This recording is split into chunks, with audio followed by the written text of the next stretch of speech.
How's everyone doing? This is kind of a scary episode. We're going to be talking about brain control, mind control, brainwashing, being hypnotized. Also, we're going to be talking about social engineering, which is interesting too. Today, we have a hypnotist on the show. Give a warm welcome to Scott Randall. The Interviewer with Beef Tech. Scott, thanks for being on the show. Kind of a weird video thing going on here. You froze up, but it makes sense because you're a hypnotist, right? How you doing today, man? We'll use our imagination. That's fine. What's that? We'll use our imagination. Yeah. Close your eyes and then look up. It like say where your third eye area would be, and then just put an image there of whatever you want it to be. So you're not talking my language, man. That's why we're talking today. So, hypnotist, is this now, how long have you been doing it for? Well, I learned how to do hypnosis back in the 80s, 1987, I think. The guy that trained me, let's see, his name was Dr. Resnick. He was a retired teacher over at Forest View in Des Plaines, Illinois. And he trained me on the basic fundamentals. I think I was like a junior in high school. This is back in the dark ages, of course, before internet, all we had were books, right? So learning was an extremely slow process. Yeah. So he basically taught me just as hypnosis would be. This would probably be from like the 1950s. So his style of hypnosis would have been from Elman, from like the 50s. But it basically starts with an interview. If you pass the interview and you're not a complete nutcase, then the hypnotist will explain the fundamentals of hypnosis before starting an actual session. So he taught me different fundamentals. We used a candlelight at that time. Nowadays, hypnotists try not to use light because some people can have seizures, epilepsy and that kind of thing. So we don't use candlelight anymore, although I prefer that. I like using candlelight. I like using candlelight in my peripheral sight more than my direct sight, but there's different ways of doing it. You can also use candles and black mirrors. Okay. Yeah. Off topic, but how long is the training? Just how long did it take you to train? Different organizations or different people will do different training. The training that I did with him was only a couple of sessions, and we didn't actually pay for it. He was when my mom took me. I don't even know if I could drive at this point, and he was just kind of doing it voluntarily. He was a retired teacher, so I had an interest in it. I was actually researching past lives for like a school project, so I was doing a school report. That was my excuse. Obviously for my parents to let me do it, because hypnosis has always kind of been shrouded in sort of weirdness, let's say, or occult or strangeness, witches and witchcraft and hypnotists and all this other nonsense.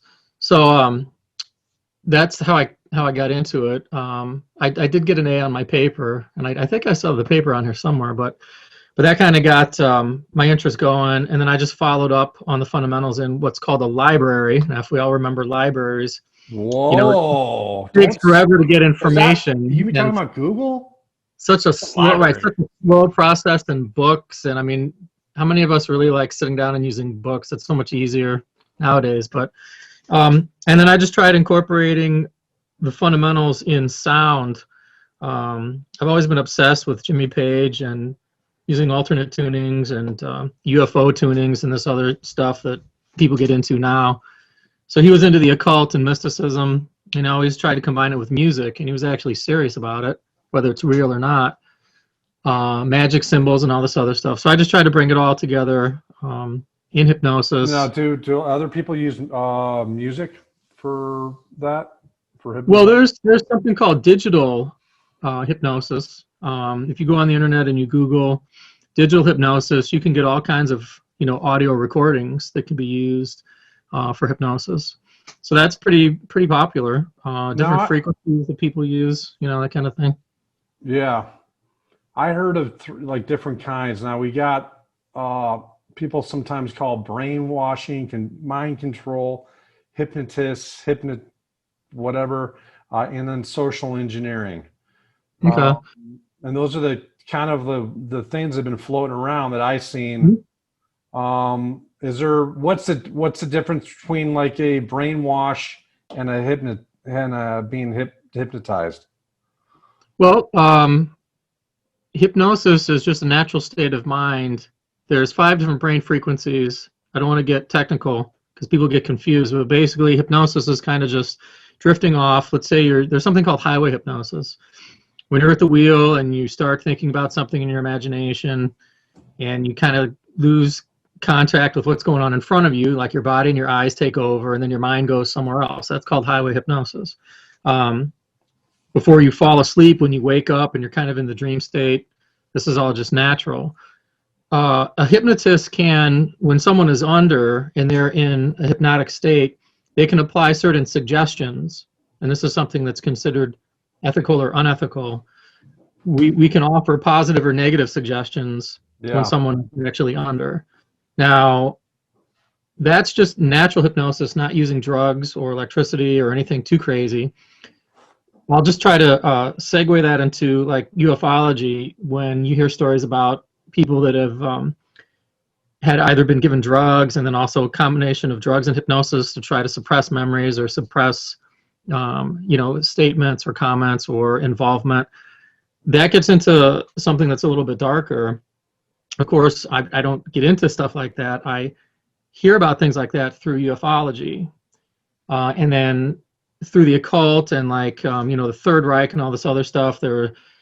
Torture might have been used in hypnosis at the same time. If you torture someone and you split their ego or their mind, you can have another personality to start with, where you could build up a potential warrior or a soldier out of torture. I mean, there's all sorts of stuff. How much of it is legitimate? Well, obviously, I'm not going to be practicing anything like that, and neither would anybody else be, that I know of. So we don't really, with hypnosis, we don't really get into that. We might know about it, but in terms of brainwashing, if you're not willing or you don't want to be hypnotized, you can't really be hypnotized. Now let's take a look at something in marketing. I can send you a picture of how Starbucks uses hypnosis or hypnotic suggestions to try to subvert your spending or your purchasing. This is something that's a little bit lighter, that's not so dark. So if you and I were into marketing, I'm into marketing because I have to find clients. So one thing that I learned about marketing after I got into it is marketing uses hypnosis. Well, that's a bunch of BS. Well, that's not, that's unethical. Why would companies be spending a ton of money trying to use hypnotic suggestions to change our buying or our spending habits? That's not fair. But it's not really criminal at the same time. So there's lots of little subliminal things going on, constantly bombarding your subconscious that you may not really be consciously aware of, but that are out there. So maybe we could talk about this on a little bit of a lighter note. In terms of social engineering, and then in hypnotizing people to brainwash them, that's some heavy stuff. That's basically criminal behavior, really. I mean, it's completely unethical. If you go up to any hypnotist and you ask them about brainwashing and all this other stuff, totally unethical. I think I've been brainwashed by McDonald's. I'm loving it. That I fucking know. Well, there you go. Now they're using tone. Right. They're using melody, and they're attaching feelings to melody, and then they just play it over and over again until you accept it. But this is on a big budget where they're spending millions of dollars bombarding you with visuals and sound, trying to affect your spending. So that's completely legal. Companies do it. Neuroscience is used in marketing. Psychology, the way that we buy things, is used in marketing. It's unbelievable. It kind of, you look at some of these labels and they look like they're just too perfect. There's something behind it.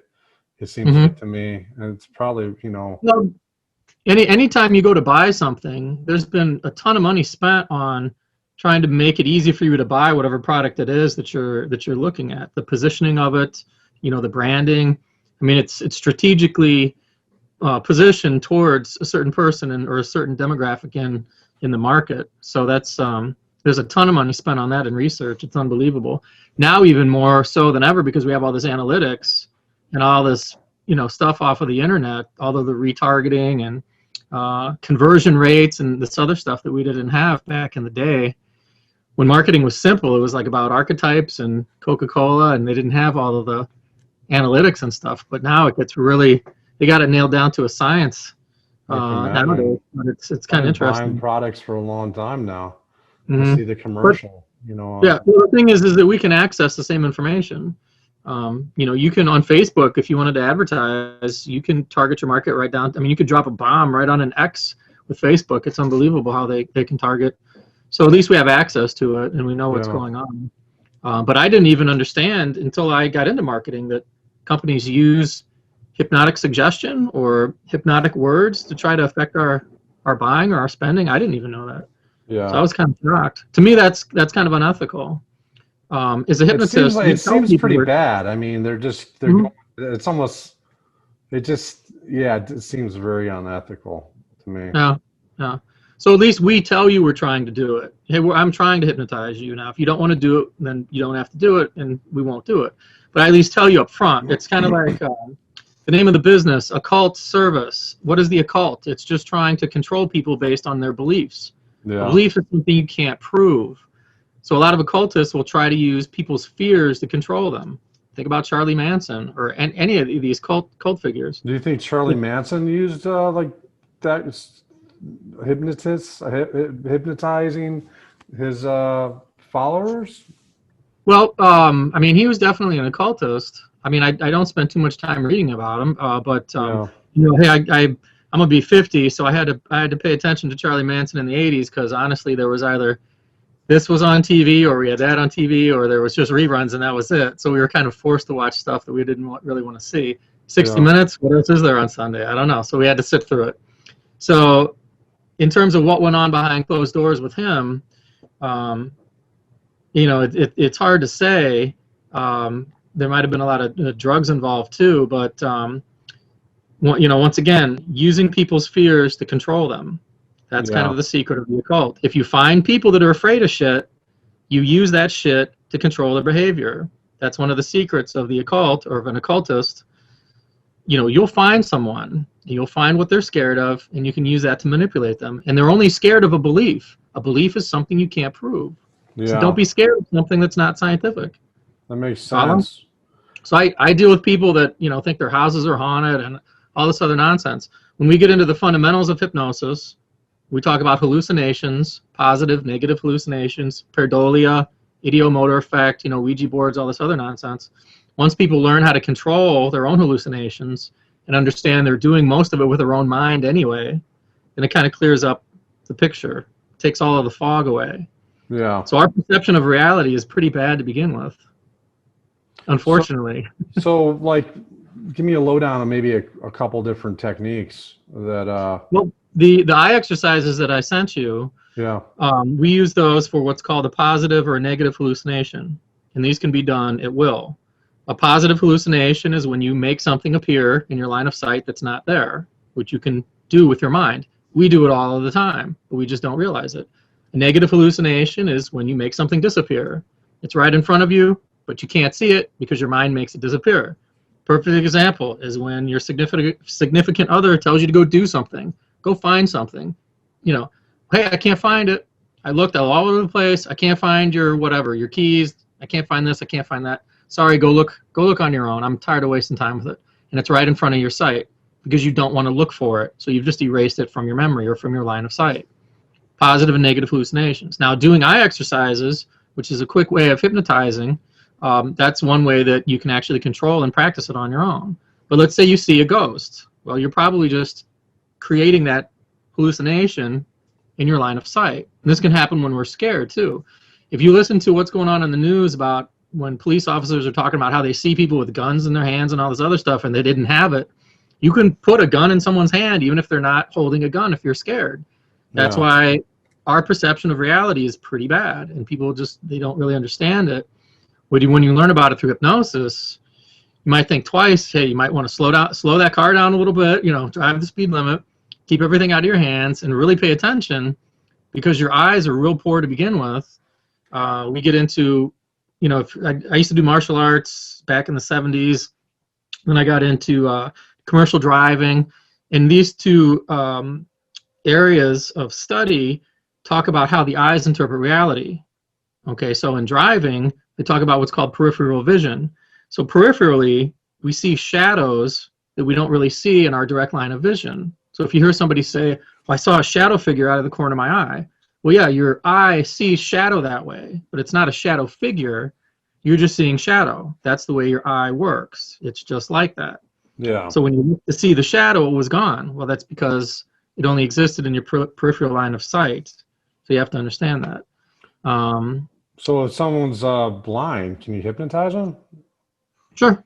Yeah. Yeah, you could hypnotize them with sound, or, well, we could use Braille. I mean, obviously, if they're not deaf, but we could trace the eye gymnastics or eye yoga, and then they could basically do them with their eyes closed. I always do that with the eyes closed anyway, except if you do the eye drop, your eyes are open. You take your eyes all the way to the top of your forehead until you feel a strain, and then as you slowly lower your eyes, you'll close your eyelids. So the eye drop you actually do with your eyes open. But the rest of the eye yoga you could do with your eyes open or closed. It doesn't matter. And then there's also breathing techniques that go along with that too. You don't want to hold your breath. A lot of people might hold their breath. That's not a good idea. No, for a long period of time, then you pass out. Yeah. It's like fighting. Remember I talked about martial arts, right? Yeah. What's the first thing they teach you in fighting is about your breath. Yeah. You go and you're throwing punches and you're holding your breath. The next thing you know, you're gassed out and you get knocked out. So that's another important thing. What I learned through martial arts was how the eye interprets reality. We see movement first, color, and then shadow. So one thing that our eye struggles with is shadow, being able to interpret what's going on in that number or penumbra of shadow. And then there's something else called anthropomorphic complex, where we just start making things up because we don't have the answer to it. And even scientists, well, we don't know what it is. Well, then it must be God. Well, then a couple years go by, we discover the math, and it's not God anymore. It's just math. You follow? So let me ask you a question. This is for all the single men out there. Uh-oh. They're at a bar. Give them a couple tips how to hypnotize some women. Well, I mean, nowadays, you just go and find who you want on the internet. You don't have to do all that nonsense anymore. That's true. The bars are even actually closed. But Don't go to bars, man. That's the old school. Forget chemistry. It's all compatibility nowadays. Go on the internet and you'll get and just dial in whatever you want. You don't need to see the future anymore. You just go on the internet, you tell it exactly what you want, and then you go from there. Yeah, but I mean, maybe they don't want to, the little hippies. No. Nobody, No, man, it's not. That's the old school way of doing it. I mean, that'll get you on, what is it, the Me Too generation or whatever? Don't bother. Just go, if they're not on the internet looking, don't bother trying to. Don't bother looking for it on the street, because they're not looking for anything on the street. If they're serious about looking for something, they're on the internet looking for it. Otherwise, it's just, just don't even bother, man. You'll save yourself a lot of frustration. Yeah. Can you hypnotize animals? Like, say your dog? There's some people that, I mean, there's because animals, I don't necessarily work with animals. I've got dogs. I don't try to hypnotize them, but, animals will respond to people in certain ways through speech, or there's things that you could do if you went on the internet and looked at, about hypnotizing animals or animal trainers or that kind of thing. Whether or not they incorporate hypnosis, I don't know. I've never interviewed any of them because that's out of my my niche, let's say. But there's stuff on the internet about hypnotizing animals that I've seen, and then I've seen it on on shows where they hypnotize animals. Some kid will come in and they'll work with different animals and put them to sleep and stuff like that. And I mean, I'm not exactly sure. I see some of these videos. I'm sorry. Yeah, the way that ours does, but I mean, pretty similar. I see some of these videos. These Russians got these cougars in their house, and I don't know how the hell. That's crazy. That's some Russian shit right there, man. Yeah, I don't know. But do you think maybe they hypnotize these cougars or just? Well, they probably drug them. Remember, the drugs work quicker than hypnosis. When you go to the doctor, do you want to get hypnotized or you want anesthetics? You want drugs, man. Fuck yeah, dude. You want drugs, right? So hypnosis is something more on a lighter side. Drugs, everybody. There you go. Stress release, relaxation. That's kind of how I got into it. And then the paranormal was something that I got into that was completely different than your basic run-of-the-mill smoking cessation, right? That's another one. Stress release, relaxation, hypnotic timeline or regression therapy, that kind of thing. So the paranormal is not really a classical form of hypnosis. That's kind of a niche that I got into. So after I got into it, I didn't. Let me ask you a question here. Mhm. So, like, people meditate. It sounds like this is almost like meditation in some sort. If you hypnotize yourself, isn't that Right. technically like a meditation type of thing? Yeah, in a way. Meditation normally might take a little bit longer to get into. With hypnosis, within a couple of seconds, you should be able to get into a good meditative state, and then it Yeah. should save you some time. So it's like a quicker way of doing it.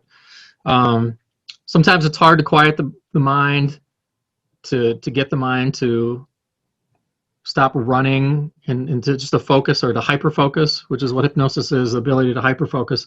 So sometimes you can use hypnosis if you're finding it hard to meditate. Yeah. You So, can like, combine. when you're doing, yeah, that makes sense. It makes sense if you're doing it by yourself. Say if you want someone to do a particular, if you hypnotize them and you want them to do a particular task, how do Well, they you? would tell me a task that they want to improve on, and while they're in hypnosis, we would give them a positive suggestion. Yeah. So that's one way of programming the brain, is what you were talking about before, engineering the brain. Yeah. So while they're if we went under a deeper session, it might take 10, 15, 20 minutes to get that deep into the session. The different scripts or things that we might read. And then at that point, we would give them a suggestion, and then we could also ask them to forget or suppress that suggestion and not remember it by the time they woke up, which may or may not work. Sometimes it takes a couple of different sessions. But that's normally when a positive reinforcement will happen, is when they're actually under.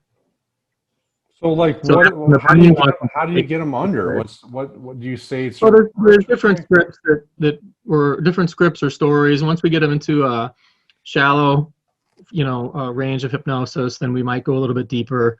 There's countdowns, different meditations. A lot of times I'll just have people pick one that they might want to do, and then once we get into a shallow state of hypnosis, we'll just continue the session a little bit longer, until like maybe 10 or 15 minutes, until they're that much more deeper into the session. And then a lot of it's kind of performance based. It's all based on the client. Yeah. Some people may have a little bit of a hard time getting there, and they need more practice on their own before they want to get together. Everyone's different. And it's also private too. I try not to, so you might be different than the next person. So it's pretty highly individual. I saw like CSI or whatever those shows are, and they hypnotize one of their victims. Is that a real thing? Do you know? Let's see. Were they using torture? You mean they were? No, they were. They got someone got tortured. Yeah, and they forgot about the torture, or they're trying to get a really fine detail of whatever happened for evidence or whatever, and they hypnotize them, and they kind of slow down what happened, and they could get some information. Is that a real? They could have used pentothal, sodium pentothal. I mean, I've heard stories of the military using that. Yeah. What's using drugs. Pentothal? Pentothal, sodium pentothal. I think even the FBI, even the police use that stuff. The forensic, like the investigators and stuff like that. They may or may not use that on inmates. I don't know how. I mean, it's probably not legal unless you authorize the use of it on yourself. But waterboarding, pentothal, playing Metallica nonstop.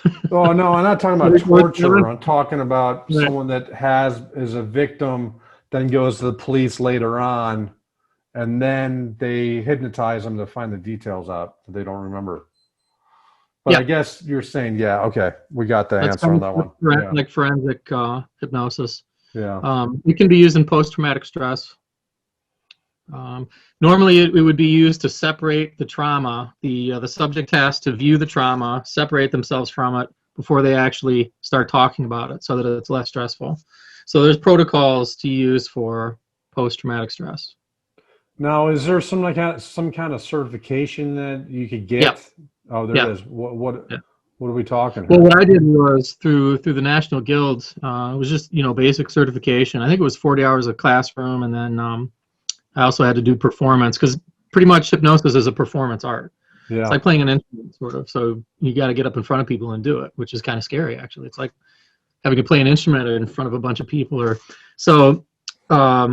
but for the different types of, there's like 7-path hypnosis, 5-path hypnosis, forensic, there's all kinds. So each different type, there's a different certification that would go with it. I see. It costs money, and you got to go to school for it, and there's different places where you can go. Now with COVID, I don't even know. It's going to be, everything's completely different. Now, if you wanted to, there's psychics that use hypnosis. Are they trained for it? No, not necessarily. Can they still use it? Yeah. But I couldn't say, if I wanted to do something like that, I couldn't use the National Guild, because they wouldn't be cool with that. Is that the main one, or is there other ones, or is that like? Oh yeah, no, there's other ones. There's ones in Canada and different places around the world. They have their own, unions and stuff like that. That's just like the largest one in America, and also the oldest one. So plus the people that I was training with, they were in the same union. So I just, I trained with Karen Hand and Larry Garrett. Larry Garrett's got the largest studio, which is over in Avondale. He's in the National Guild, and then the gal that I trained with, Karen Hand, if you Google Karen Hand Hypnosis, she's also in the National Guild too. So, and I already knew her, so I asked her to train me. Yeah. So we did some training about 5 years ago on top of what I learned with Dr. Resnick. So that was so I could get on the internet and actually say stuff, and so I could get insurance too. Oh, okay. So you're doing the hypnotist, but you're a real estate. You're in real estate and something or another. What do you? Well, my brand, the way branding works, I'm a realtor and a hypnotist, so I'm in the wellness space, emotional wellness, financial wellness, that kind of thing. So social media, it's just organic. Who are you? What do you do? Put it up there and let's go with it. I mean, it's all grassroots. So. Well, that makes sense. Makes sense. I mean, everyone, you have to have a certain thing. There's so much information out there. If you're kind of broad, you get lost in the shuffle. You know what I mean? Yeah. Yeah. So that would be my space, in the space of wellness. Yeah. Emotional wellness, financial wellness. I'd like to have you back on the show. This has been good, and too bad the video is not working. Anything you want to add at the very end here? Well, let's we'll work on the technology. Water can also be used. We didn't get into CE5 yet either, because hypnosis can be used in ufology, and that's, once again, this is kind of like the space that I'm in. So we didn't get into CE5 or using what's called hypnosis water. This is taking different frequencies and then charging the water, drinking the water actually before doing hypnosis. So it could act as just a placebo, or who knows, maybe. I mean, nobody's really researching the effects of aqua resonance. We're kind of. So wait, what are you talking about, charging the water? What does that mean? Well, we'll use tuning forks, and we'll take a water in, like a plastic jar or a plastic jug, let's say, and then we'll hit the tuning fork and then use the resonance on the actual water before ingesting it. So that's called hypnosis water. Now in CE5,